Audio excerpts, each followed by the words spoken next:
Okay, you guys, so I'm going to touch on cheating spouses, whether it's male, female. I'm going to throw you guys out some tips on what to look for. As I mentioned in my other videos, I ran a former VIP security and protection firm and a private investigation firm years ago in San Francisco.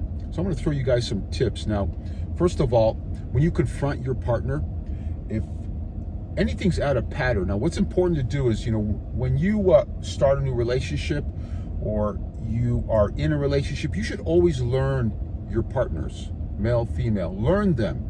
Learning them meaning that understand their wants and needs.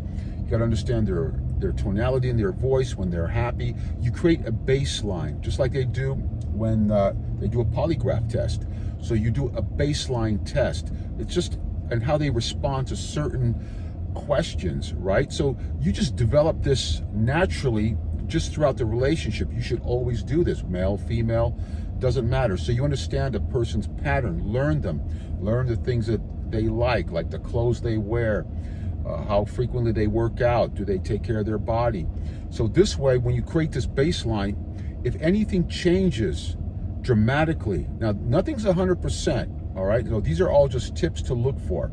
So you're going to look at their voice tonality, their voice cadence, anything that is different in regards of how they speak to you. If you're asking them questions and you have, let's say, some intuition, or you feel that something may be going on, your spider senses are going off, anything that is out of line. So once you create this baseline, right, from your partner, and usually it's best when you first meet them. So you pay attention, be self-aware and mindful. So when you first meet your partner, right? Or if you are in an ongoing relationship, hopefully you are paying attention to their wants and needs, hopes and dreams, correct?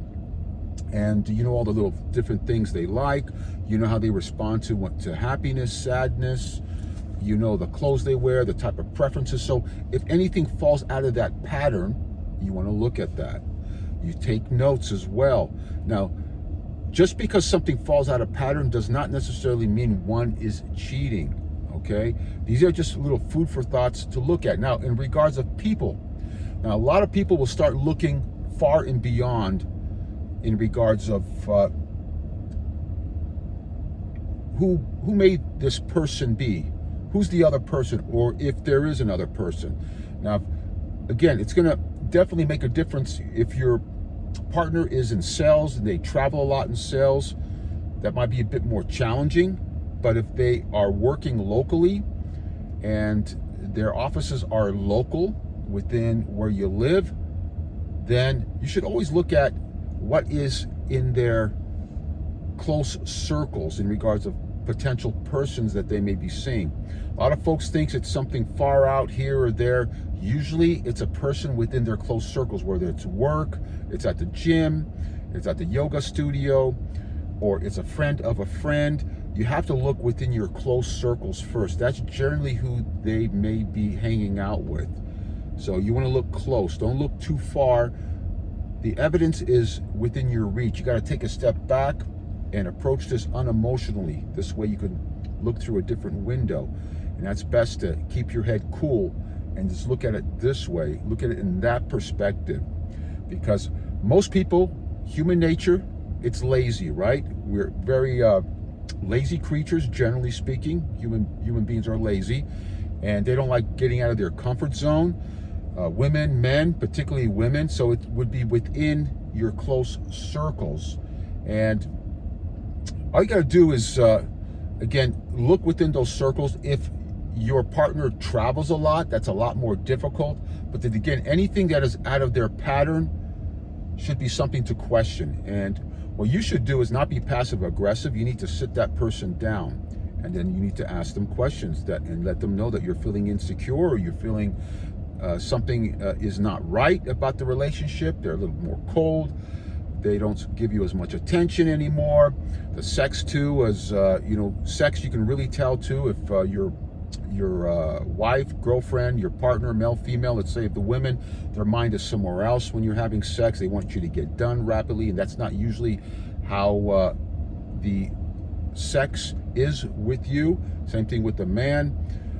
So always look for patterns that don't match. Once you can do that, and you do that, these are the little areas you start connecting the dots, and then you'll come to a near conclusion. Now again, nothing's 100% because there could be something else going on in their life, so don't use this as a total guide or just a total solution to come down to whether one is cheating or not. But it's all about falling out of pattern, creating a baseline, then going from there. It's usually best to start off when you begin the relationship, or if you are involved in a relationship, always try to backtrack and look back into what the natural patterns of your partner is, and then you go from there, and then you start putting together the puzzle, connecting the dots, and then you'll pretty much come to a conclusion in regards of, and again, confronting your partner.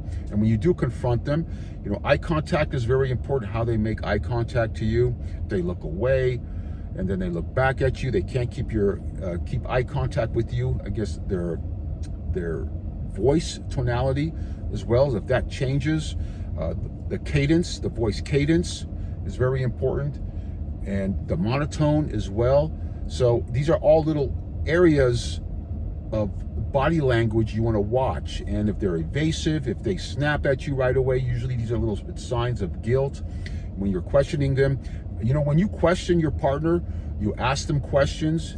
Again, you don't want to really come down to like an FBI interrogation, but when you're asking them questions and you let them know you're feeling insecure, your spidey senses are going off, your intuition's going off, then they should be able to sit down with you, make eye contact, and communicate with you. Now, if you feel that anything is out of pattern, then something's not right? So that's usually how it all starts. When something, one partner or the other, well, it's male, female, is not feeling right about something, then that's the time when you want to sit down and look at all these little areas. Again, don't take what I say to be 100%, but these are areas you can look at.